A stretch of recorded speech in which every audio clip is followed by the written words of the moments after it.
Hey guys, welcome back to another deep dive into history's darker corners. It's good to see you all here tonight. And yeah, I'm calling it tonight, even though I know some of you are probably watching this at like 2 in the afternoon with your lunch. But there's something about these stories that just feels like they belong in the quiet hours. You know, when the world gets a little softer around the edges, and we can really sink into the uncomfortable truths our ancestors lived through. Before we get started, let me know in the comments where you're tuning in from and what time it is for you right now. I love seeing this little community we've built, spread across time zones, all of us gathering around these stories that somehow make our modern problems feel, well, different. Maybe dim the lights a bit, turn on a fan for that soft background hum, if you've got one. Get comfortable, because tonight we're diving into something that's going to make your worst Tinder date look like a fairy tale. Tonight we begin with something a little darker, a little more twisted than our usual fare. We're talking about Tudor dating, and trust me, after tonight you'll never complain about modern romance again. Like and subscribe, but only if you genuinely enjoy what I do here. I'm not interested in empty numbers, just real people who love getting lost in these historical rabbit holes with me. And let's ease into tonight's journey together. Congratulations, you've just woken up in 16th century England, and you're about to discover that finding love might literally kill you. So here you are, blinking awake in some drafty manor house. And the first thing you need to understand is this: everything you think you know about dating, about choice, about having any say in who you spend your life with, forget it, throw it out the window. Actually, don't throw it out the window, because glass is expensive, and your father will beat you for wasting money he doesn't have. See, you've landed in a world where romance isn't about butterflies in your stomach, or stolen glances across a crowded room. It's about livestock. No, I'm not being dramatic. You are literally livestock. Your value is measured in acres, in sheep, in how many sons you might produce, and whether your family name can open the right doors. Love, that's a luxury for poor people who have nothing left to lose. Was Rigavchur you vowed deceptive. Your parents, assuming they're still alive, because let's be honest, there's a pretty good chance at least one of them isn't. They've been planning your marriage since you could walk, maybe before you could walk, maybe while you were still in the womb, if they were feeling particularly optimistic about your survival chances. And here's the kicker: you probably don't even know who they've picked for you yet. That's a fun surprise they're saving for later. Let's paint this picture properly. You're 12 years old. Yeah, 12, and your father just shook hands with a man who's 43. Congratulations, you're engaged. Don't worry though, you probably won't consummate the marriage until you're at least 14. How thoughtful of them to wait until you hit puberty to traumatize you completely. But maybe you're thinking, okay, that's the extreme case, right? That's the nobility with their political machinations. Wrong. Dead wrong. This is everybody. The baker's daughter, the blacksmith's son, the merchant's kid. They're all getting the same treatment, just with smaller dowries and less impressive titles to throw around. Your entire life is a business transaction, and you're the commodity being traded. Your father sits across from another man, and yes, it's always men making these decisions, and they haggle over you like you're a particularly nice horse. Well, she's got good teeth, strong hips for bearing children, and she comes with 2 milk cows and a decent plot of land. That's your dating profile right there. And privacy, that's not even a concept yet. The idea that you might want to get to know someone before marrying them is so foreign it might as well be alien technology. Everything happens in public, under the watchful eyes of parents, servants, neighbors, and random strangers, who apparently have nothing better to do than monitor your romantic life. You want to know what passes for a private moment, standing on opposite sides of a room, while your chaperone sits between you, pretending not to listen to every word. That's it. That's your courtship. And if you're lucky, really truly lucky, you might get to exchange a few words before the wedding day. If you're unlucky, the first time you speak to your future spouse is when you're saying "I do" at the altar. But here's where it gets really fun. Even if by some miracle you actually like the person they've chosen for you, even if you hit the absolute lottery and find yourself attracted to your assigned partner, you still can't act on it. Public displays of affection, scandalous, holding hands, better have a damn good reason. A kiss before marriage, you might as well announce to the world that you're a harlot who's destined for eternal damnation. The whole system is designed to make you miserable, and the worst part is that everyone acts like this is normal, like this is how things should be. Your priest tells you it's God's will, your parents tell you it's for your own good, society tells you you're lucky to have any marriage prospects at all, and the truly terrifying part, there's no escape. No backing out. No, I've changed my mind. Actually, once that handshake happens, once that contract is signed, you're trapped. Divorce isn't just difficult, it's essentially impossible unless you're the king and you're willing to break from Rome and start your own church. For everyone else, you're stuck with whatever decision your father made when you were barely old enough to tie your own shoes. So welcome to Tudor romance, where love is a luxury you can't afford, choice is an illusion, and your happy ending depends entirely on the business acumen of men who view you as a walking dowry. Sweet dreams. Now, let's say you've somehow survived the initial shock of learning who you're going to marry. Maybe you've even gotten lucky, and they're not old enough to be your grandfather or young enough to be your child. Congratulations. You've won the Tudor dating lottery. Time to start courting, right? Time to get to know each other. Oh, you sweet, naive little lamb. You think courtship is about romance, about building a connection. No, no, no. Courtship is performance art, and you're the unwilling star of the most awkward show on earth. First things first, you're never ever alone with this person. Ever. I cannot stress this enough. If you think modern dating has chaperones, you have no idea what real chaperoning looks like. Your chaperone isn't just present, they're practically sitting in your lap, monitoring every breath, every glance, every accidentally suggestive word that might slip out. And these aren't your cool aunt, or your laid-back older sister. These are professional conversation police, trained in the ancient art of sucking all joy out of human interaction. Picture this, you're sitting across from your intended, and between you sits Mistress Margaret, a woman whose life's work is ensuring that no spark of human connection ever ignites in her presence. She's got ears like a hawk, and a personality of wet parchment. Every word you speak goes through her mental filter first. Is it appropriate? Is it godly? Does it reveal anything about your character that might be deemed unsuitable? If the answer to any of these questions is unclear, she'll clear her throat meaningfully, and you'll know you've crossed a line you didn't even know existed. But let's talk about the gifts, because oh my God, the gifts you people exchanged.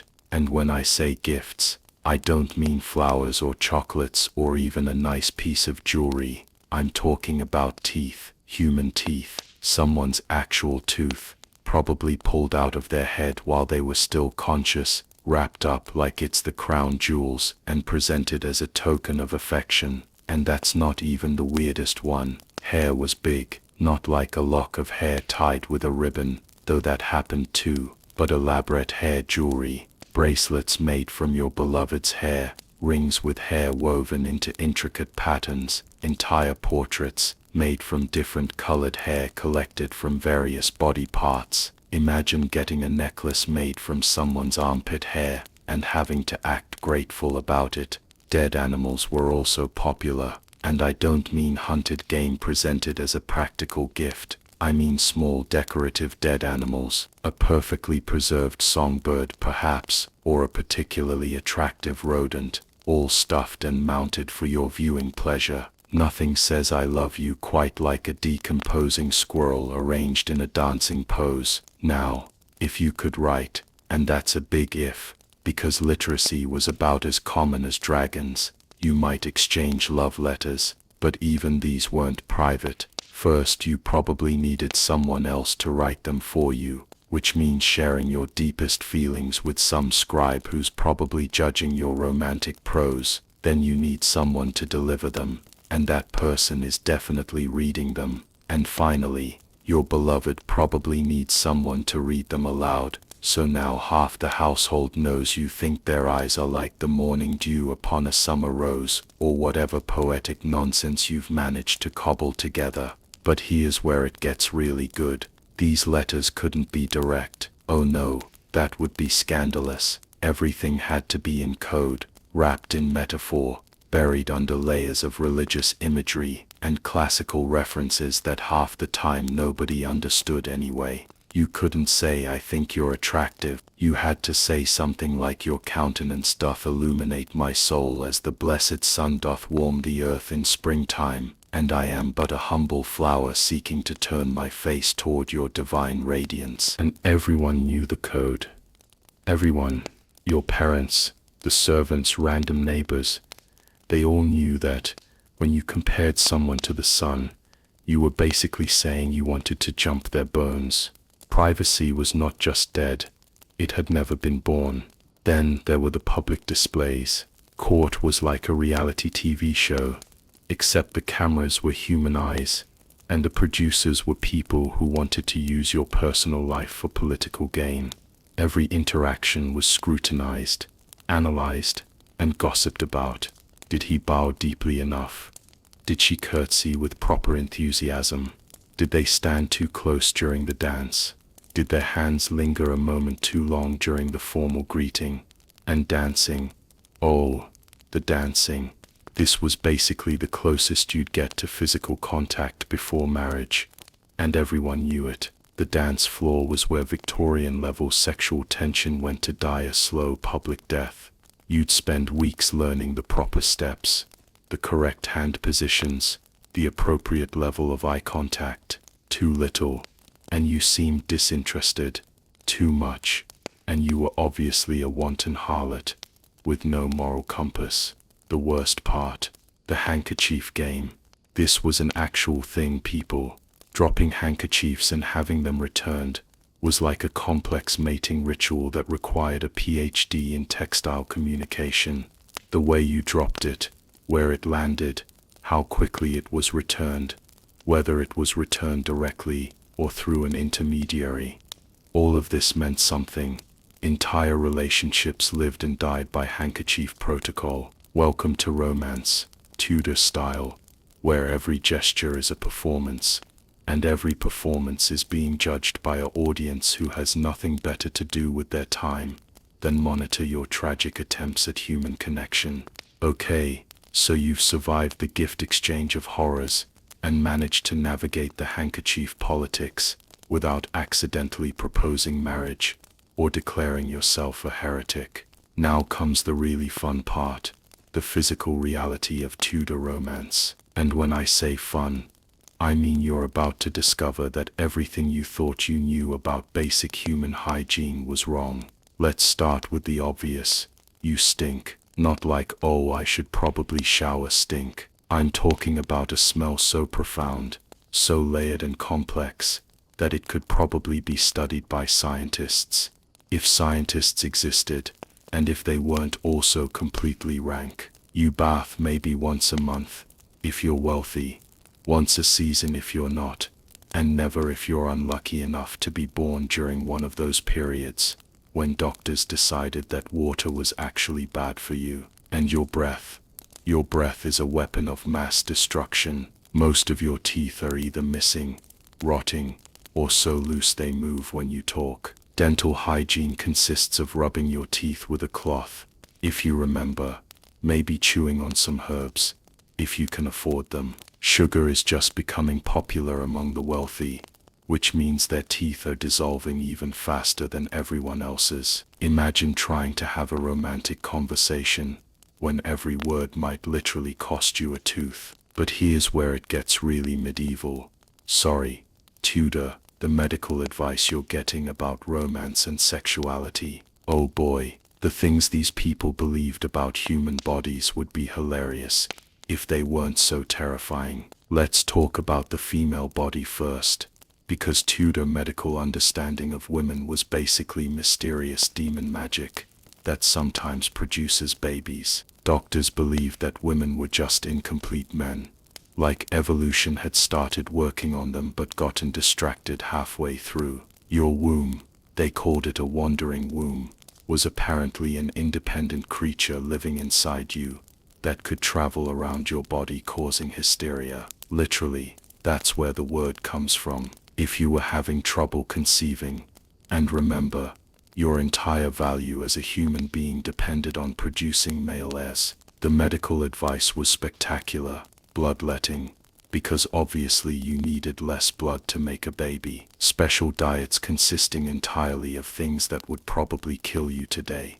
And my personal favorite, they'd examine your urine by taste. Yes, taste. Some poor medical professional would sip your pee and make pronouncements about your fertility based on whether it was sweet enough. The contraception advice was even better. If you didn't want to get pregnant, and good luck with that, because wanting to avoid pregnancy was basically admitting you were a selfish monster who hated God, you had options. You could try sneezing really hard right after sex, or jumping up and down, or drinking a mixture of herbs that would probably just poison you. Some people believed that if the woman didn't enjoy the experience, she couldn't conceive, which led to the deeply disturbing medical advice that women should try to have as little pleasure as possible during intercourse. And then there's the wedding night. Oh, the wedding night. You think losing your virginity is awkward now? Try doing it with an audience. No, I'm not joking.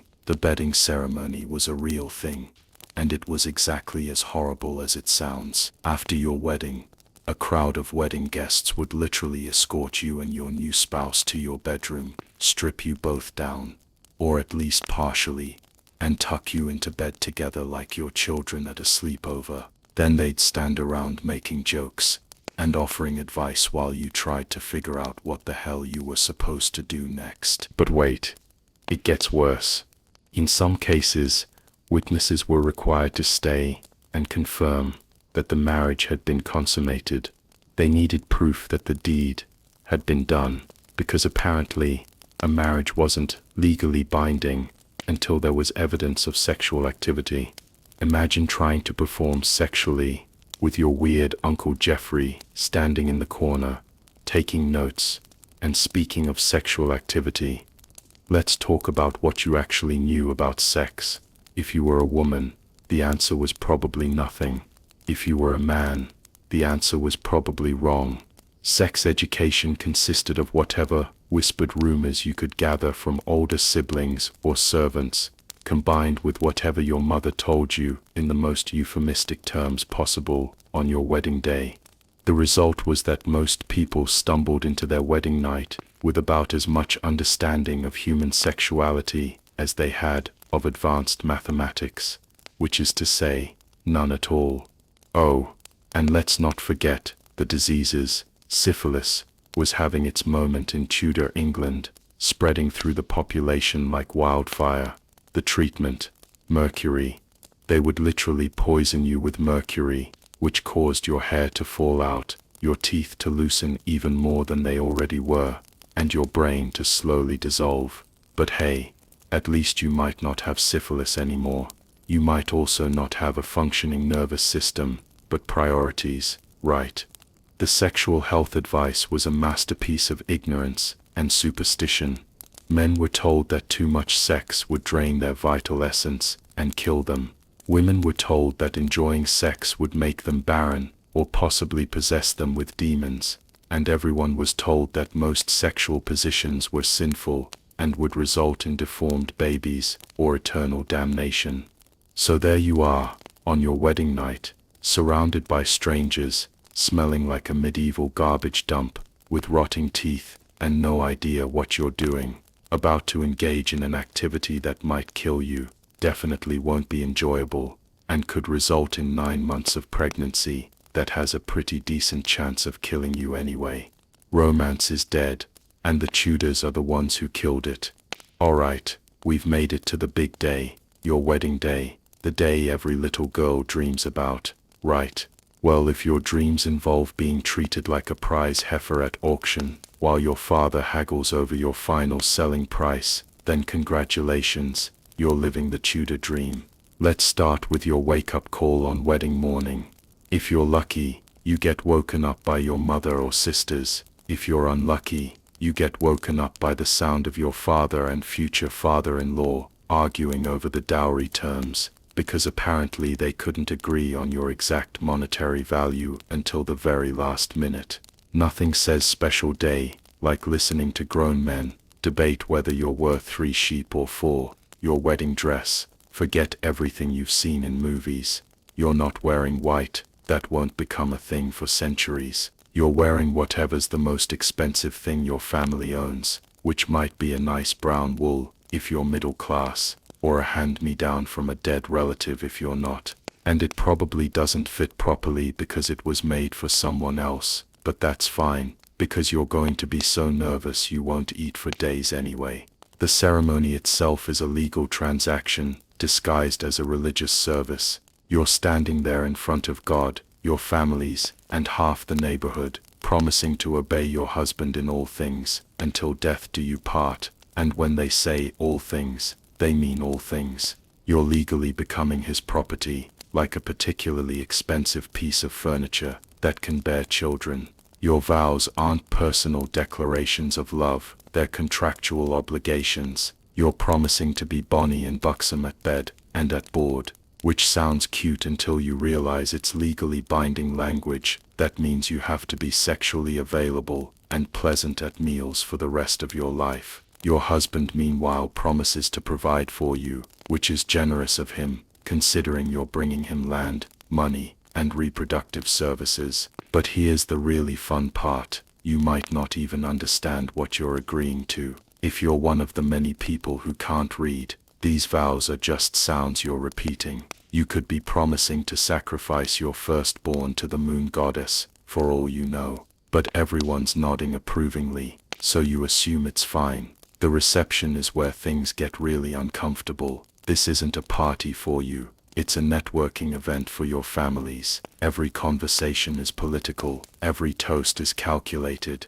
Every dance is an opportunity for alliance building or subtle insults. You're sitting at the head table, like a decorated centerpiece, while people make deals around you. And the food. Oh, the food is designed to prove how wealthy your families are, not to actually be edible. There's some kind of bird, could be anything from a peacock to a swan, stuffed with another bird, which is stuffed with another bird, because apparently Tudor cuisine was just Russian nesting dolls made of meat. Everything is over-seasoned to prove they can afford spices, and under-seasoned because no one actually knows how to cook with spices. The entertainment is equally awkward. Professional musicians who've been hired to play love songs while everyone stares at you and your new spouse, waiting for some sign of affection or chemistry. Dancers performing elaborate routines that are supposed to represent fertility and marital harmony. Jesters making jokes about wedding nights that would make a modern comedy club audience uncomfortable. But all of this,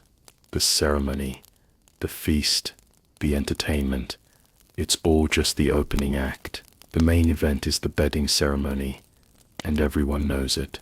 As the evening progresses, the jokes get more pointed, the wine flows more freely, and the anticipation becomes unbearable. When the time finally comes, it's like a parade of humiliation. The wedding guests escort you and your new spouse to your bedroom in a procession that feels more like a funeral march. Everyone's singing bawdy songs and making crude jokes about what's about to happen. Your friends and relatives are literally walking you to your sexual debut, like they're delivering livestock to market. Then comes the undressing. In some traditions, the wedding party helps strip the bride and groom, which is exactly as mortifying as it sounds. Your mother-in-law might personally inspect your body for defects, or signs of previous sexual activity. Your new husband's friends might make jokes about his equipment while they help him out of his clothes. Finally, mercifully, most of the crowd leaves, but not all of them. Someone has to stay to witness the consummation, to make sure the marriage is legally binding. So you're lying there in bed with your new spouse, who might be a stranger, who might be decades older than you, who might smell like a barnyard, while some relative sits in the corner, waiting for evidence that you've done the deed. And that evidence, they're listening, waiting for sounds, for proof, for something they can report back to the families, that the marriage has been properly consummated. Your most intimate moment is being monitored, like a business transaction, because that's exactly what it is. This is your wedding day, your special day, the day that's supposed to be the happiest day of your life. And instead, it's a public humiliation, followed by witness sexual activity with someone you barely know. Sweet dreams, newlyweds. So congratulations, you survived your wedding day and somehow made it through your first night as a married person. Time to settle into wedded bliss, right? Time for that happily ever after you've been promised. Oh, you beautiful naive soul, you thought the wedding was the hard part. The wedding was the tutorial level. Now comes the actual game, and the difficulty setting is nightmare mode. Let's start with your legal status, because this is where things get really fun. Ladies, you know how you used to be a person with rights and property and opinions. Well, forget all that, because you just became what they call femme-covert, literally covered woman. And what that means is you've been legally absorbed into your husband, like some kind of marital amoeba. You don't own anything anymore. You can't sign contracts. You can't make decisions about your own money, your own property, or even your own children. You've essentially become an expensive pet that can do housework. Your husband, on the other hand, just became the luckiest man alive. He got your dowry, your family connections, your labor, your reproductive capacity, and complete legal control over your entire existence. And what did you get? The privilege of serving him for the rest of your natural life. What a bargain. But let's talk about daily life, because this is where the reality of Tudor marriage really sinks in. You wake up before dawn, if you slept at all, which is questionable, given that your husband might be a snorer, or worse, one of those people who talks in their sleep about sheep prices or political conspiracies. Your day starts with managing a household that's probably falling apart, because Tudor domestic technology was basically throw labor at problems until they go away. If you're wealthy enough to have servants, congratulations. You get to manage people who may or may not be competent, and definitely resent taking orders from someone who's barely out of childhood herself. If you're not wealthy enough for servants, congratulations. You get to do all the back-breaking labor yourself, while also being available for your husband's needs, desires, and random whims. And speaking of your husband's needs, let's address the elephant in the room. Domestic violence wasn't just acceptable, it was encouraged. There was literally something called the rule of thumb. Your husband was allowed to beat you with a stick, as long as it wasn't thicker than his thumb. How thoughtful of them to set limits. The church actively preached that wives should submit to their husbands in all things, including physical punishment, because apparently God was really invested in maintaining patriarchal power structures. If your husband hits you, that's your fault for being disobedient.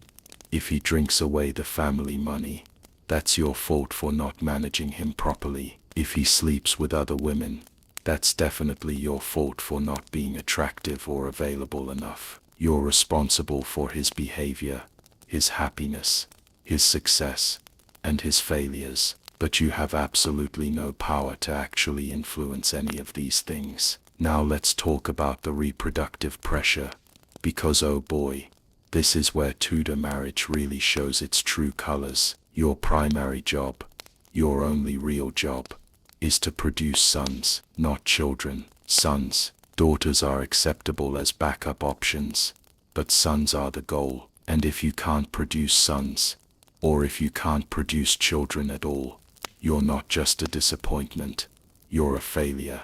As a human being, the pressure is constant and crushing. Every month that passes without a pregnancy is a month of shame. Every miscarriage, and there will be miscarriages, because Tudor prenatal care consisted of pray harder, is evidence of your inadequacy. Every daughter you bear, instead of a son, is a reminder that you're not quite good enough at the one thing you were put on earth to do. And the irony, male infertility wasn't even a concept.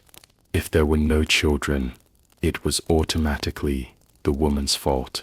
Your husband could be shooting blanks for decades, but the blame would still land squarely on your shoulders, because clearly you weren't praying hard enough, or eating the right herbs, or positioning yourself correctly during intercourse. But let's say you do manage to get pregnant and carry to term. Wonderful.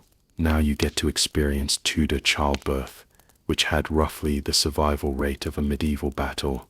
No anesthesia, no sterile conditions, no real understanding of what was happening to your body, just pain, terror, and a pretty solid chance that you or your baby, or both, weren't going to make it through the experience. And if you survive childbirth, congratulations, you get to do it again, and again, and again, until your body gives out, or you die trying, because contraception was sinful, and family planning was blasphemous.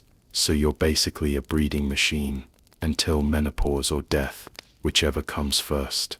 Now what if your marriage is truly unbearable? What if your husband is violent, or cruel, or completely insane? What are your options? Well, you could try to get an annulment, but good luck with that. The church only granted annulments for very specific reasons, and my husband is a terrible person wasn't one of them. You needed proof of consanguinity, or evidence that one of you was already married, or some other technical loophole that probably didn't apply to your situation. Divorce wasn't an option. It literally didn't exist for regular people. Henry VIII had to break with Rome and start his own church just to get out of his marriages, and he had the minor advantage of being the king. You, unfortunately, are not the king, so you're trapped, legally, socially, economically, and religiously trapped, in whatever situation your parents negotiated for you when you were too young to object. This is your life now, this is forever, and everyone around you will tell you how lucky you are to have a husband at all. Now, before you completely lose faith in humanity and start planning your time machine escape route back to the 21st century, let me tell you about the exceptions, because there were a few people who managed to game this absolutely rigged system, and their stories are either inspiring or terrifying, depending on your perspective. Let's start with the obvious one. Henry VIII, the king who turned serial dating into a constitutional crisis. Henry didn't just break the rules of Tudor romance, he rewrote them entirely, usually with axes and annulments. His approach to marriage was essentially try it, and if it doesn't work out, find a creative way to get rid of her and try again. 6 wives, 2 executions, 2 annulments, 1 death in childbirth, and 1 who was smart enough to outlive him. Henry proved that if you had enough power, you could make Tudor dating work for you instead of against you. But Henry's wives, now those are some interesting case studies in survival. Take Anne Boleyn, who basically invented playing hard to get as a political strategy. She kept Henry chasing her for 7 years, refusing to sleep with him until he married her, using her sexuality as a negotiating tool, in a way that would have gotten any other woman branded a witch. She understood that in a system where women were commodities, scarcity increased value. Of course, it eventually got her beheaded, but for a while there she was running the game instead of being played by it. And then there's Catherine Parr, Henry's final wife, who managed the incredible feat of surviving him. Catherine was basically a professional widow by the time she married Henry. She'd already buried 2 husbands and had figured out how to navigate marriage as a survival strategy. She was educated, politically savvy, and smart enough to keep her head down when Henry started getting twitchy about her religious opinions. Her secret: she understood that her job wasn't to be a wife, it was to be a nurse, a stepmother, and a political ally. Romance had nothing to do with it, but the royal family wasn't the only place where people managed to bend the rules. Lower down the social ladder, things were slightly more flexible, which is a bit like saying that drowning in a lake is more flexible than drowning in a teacup. If you were a merchant's daughter or a farmer's son, you might actually get to meet your future spouse before the wedding day. You might even get to express a preference, though whether anyone listened to that preference was another matter entirely. Secret marriages happened, though they were incredibly risky. Star-crossed lovers would sometimes elope, finding a priest willing to perform a quick ceremony in exchange for whatever money they could scrape together. Of course, if their families found out, the consequences could range from disownment to physical violence, to having the marriage forcibly annulled. But for some people, the chance at choosing their own partner was worth the risk. There were also the widows, who occupied a unique position in Tudor society. A widow had more legal rights than a married woman. She could own property, sign contracts, run businesses. Some widows became incredibly wealthy and powerful, essentially buying their freedom through their dead husbands' legacies. Smart widows would sometimes refuse to remarry, choosing independence over the security of another marriage. Of course, the pressure to remarry was enormous, and a wealthy widow was basically walking around with a target on her back. But some of them managed to hold out. And then there were the people who just said forget this entire system and joined religious orders. Becoming a nun or a monk was one of the few ways to completely opt out of the marriage market. Sure, you were giving up sex, property, and personal freedom, but you were also escaping the reproductive pressure and the legal subordination that came with marriage. For some people, especially women who had witnessed the horrors of Tudor marriage up close, the convent looked like paradise. But here's the thing about all these exceptions: they prove the rule.